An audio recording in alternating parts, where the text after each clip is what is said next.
中国的孩子失去了一个特别美好的年代。我每次看电视里放什么熊大、熊二、美羊羊，我都会这么想：现在中国做动画的人，谁不崇拜日本动画大师宫崎骏？但宫崎骏当年无法超越的一个人叫手冢治虫，而手冢拍摄的第一部动画长片叫《白蛇传》。对。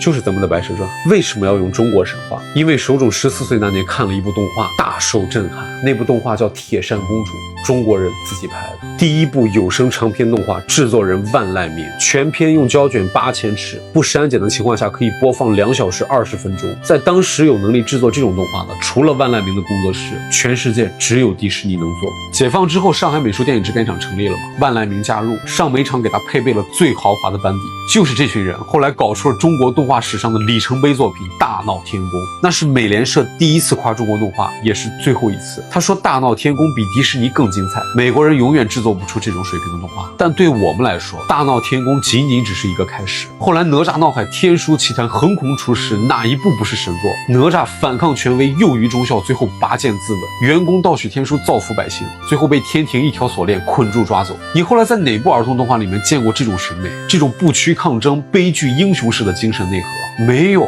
再也没有了。当时的国产动画目标非常明确，必须要在国际电影节上拿奖，必须要是国际一流的制作水平，每一部皆是如此。所有上美厂出品的动画全部是国家拨款，而且是陈毅亲自听汇报做指示。那年陈总听完汇报就说了一句话：能不能让齐白石的画动起来？就这么一句话，上美厂直接请来了李可染。李可染是谁啊？齐白石弟子3000，其中最厉害的2个人，一个李苦禅，一个李可染。李可染现在存世画作6幅，拍卖过亿啊！就这么一位国宝级的大师，当年上美厂直接请他去参与动画创作啊！你知道他参与的是哪部动画吗？说出来你可能都不信。